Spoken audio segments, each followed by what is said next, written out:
ہوئی، اللہ معاف کر دے، آپ بھی معاف کر دیں، اب ہم اپنے کسی رہبر کو اکیلا نہیں چھوڑیں گے۔ تم نے رہبروں کو اکیلا چھوڑا ہے، تب حکومتوں کی ہمتیں بڑھتی ہیں۔ تو وہ کبھی مولانا کلیم صدیقی کو بند کر دیں اور کبھی مفتی سلمان اظہری کو بند کر دیں، لا حول ولا قوت الا باللہ۔ ہم سب ایک ہیں، مسلک کی بنیاد پر لڑائیاں بند کرو۔ اگر آپ کو کسی مسلک سے تعلق ہے بہت مبارک، لیکن ہمارا اصل مذہب کلمہ طیبہ لا الہ الا اللہ ہے۔ ہمارا کلمہ ایک ہے، ہمارا قرآن ایک ہے، ہمارا قبلہ ایک ہے، ہمارے رسول ایک ہیں، ہمارا رب ایک ہے، ہمارا دین ایک ہے، اور ہمارا انجام بھی ایک ہے۔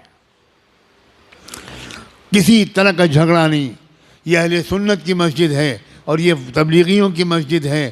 اللہ کرے اب یہ سب ختم ہو جائے، ہم سب ایک دوسرے کی مسجدوں میں جا کر نماز پڑھیں۔ مسجد کسی کی نہیں ہے، مسجد تو اللہ کی ہے۔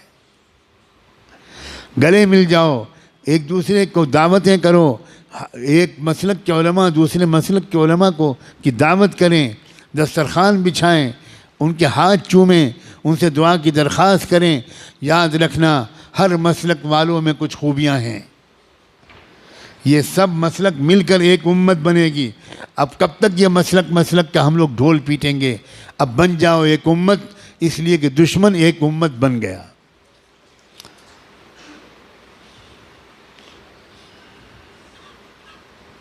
قرآن نے اعلان کیا ہے والذین کفروا بعضهم اولیاء بعض الا تفعلوه تکن فتنة فی الارض وفساد کبیر۔ کفر کی طاقتیں ایک امت بن گئیں، ایک قوم بن گئیں، ایک جماعت بن گئیں، ایک سنگٹھن بن گئیں، ایک تحریک بن گئیں۔ آپس کے اختلافات انہوں نے ختم کر کے ایک ہو گئے وہ تمہارے خلاف۔ الا تفعلوه تکن فتنة فی الارض وفساد کبیر۔ اگر تم بھی ایک نہیں بنو گے، اگر تم ایک دوسرے کے مددگار نہیں بنو گے، تو یاد رکھنا تمہاری اس بدماشی کی وجہ سے، تمہاری اس بدفعلی کی وجہ سے پوری دنیا میں فی الارض فتنة و فساد کبیر، بہت بڑا فتنہ و فساد پھیلے گا تمہاری پھوٹ کی وجہ سے۔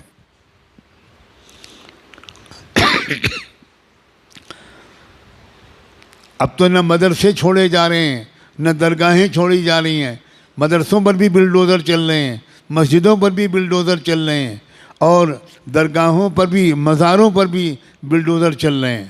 واہ واہ واہ واہ۔ اب بھی امت ایک نہیں ہوگی، اب بھی درگاہیں اور مزاریں والے الگ رہیں گے اور مدرسے والے الگ رہیں گے۔ اب تو بھائی خدا کے لیے اب تو ایک ہو جاؤ۔